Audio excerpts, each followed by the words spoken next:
Bonjour chers étudiants, j'ai décidé de poster cette vidéo pour répondre à deux questions qui m'ont été posées par Aracha. On la remercie, je vous remercie Aracha pour vos questions qui sont très pertinentes. Alors je reviens sur cette vidéo. J'ai jugé qu'il était plus intéressant d'en faire une vidéo. Pourquoi? Parce que j'ai besoin d'un circuit pour expliquer ce que je veux dire. Alors, la première question concerne la polarisation par réaction de collecteur. Alors, Aracha se demande pourquoi on dit que RC est traversé par le courant IC plus IB. Je comprends parfaitement l'origine de cette question. Elle m'est posée souvent lors des séances de TD et du cours.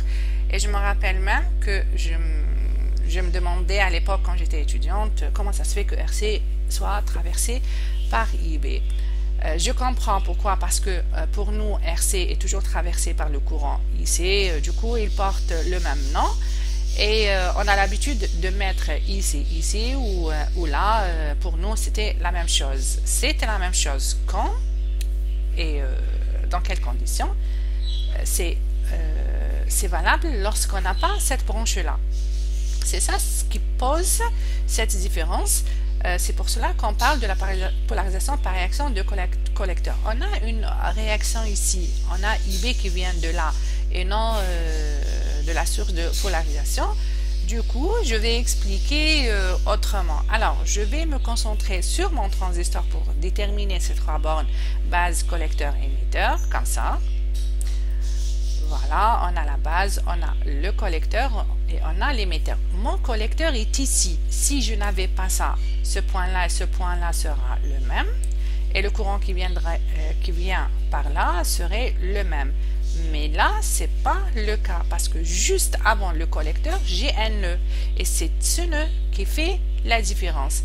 Maintenant, je passe à mes courants. J'ai le courant ici qui est là, juste là. C'est pas celui-là, c'est là, au niveau du collecteur. Le courant de base qui est ici. Et je vais remonter l'origine de mon courant de base. Je le trouve, même ici, c'est le même. IB, IB. D'accord? Ce qui m'intéresse, moi, c'est ce nœud-là qui fait la différence, comme j'ai dit. Alors, au niveau de la résistance RC, qui est branchée du côté collecteur, qu'est-ce qui va se passer? Elle va être traversée par un courant. J'aimerais savoir quel est ce courant-là, quelle est son expression. Alors, je reviens à ce nœud-là parce que c'est ça la clé.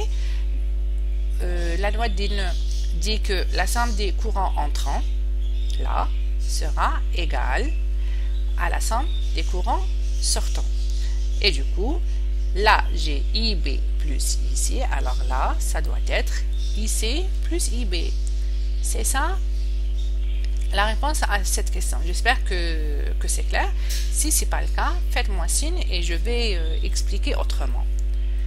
Voilà. Concernant la deuxième question, Aracha m'a posé la question concernant le bêta, le coefficient bêta. Elle m'a dit, est-ce que c'est le gain d'amplification du courant? Oui. Quand on a commencé le cours en parlant que des transistors isolés seuls, puis avec la polarisation, puis dans les circuits dits dynamiques. Alors, bêta, c'est le coefficient d'amplification du courant, parce qu'on a une amplification du courant de la base. On attaque notre transistor avec un petit courant de l'ordre de microampères et on obtient un courant amplifié au niveau du collecteur. Voilà. Alors, ici est égal à bêta IB. Alors, bêta, c'est le coefficient ou le gain d'amplification du courant parce qu'il s'agit des courants. Maintenant, pardon, puisqu'on a avancé dans le cours et on a vu le transistor en régime dynamique, on a introduit d'autres caractéristiques des circuits qui sont parmi lesquels on trouve l'impédance d'entrée, l'impédance de sortie, le gain en tension, le gain en courant et le gain en puissance. Pour ne pas confondre entre le gain d'amplification du courant bêta et le gain d'amplification du circuit qui est noté AI pour amplification courant ou GI pour gain en courant, il faut se mettre dans la tête que bêta est le coefficient et le gain d'amplification du courant du transistor, du composant. Mais AI et GI, les gains d'amplification du courant, sont pour le circuit en sa totalité. Alors bêta, c'est le gain d'amplification du courant du composant, du transistor. Mais dans ce genre de circuit, je pourrais calculer un autre gain d'amplification du courant du circuit entre son entrée et sa sortie. Voilà.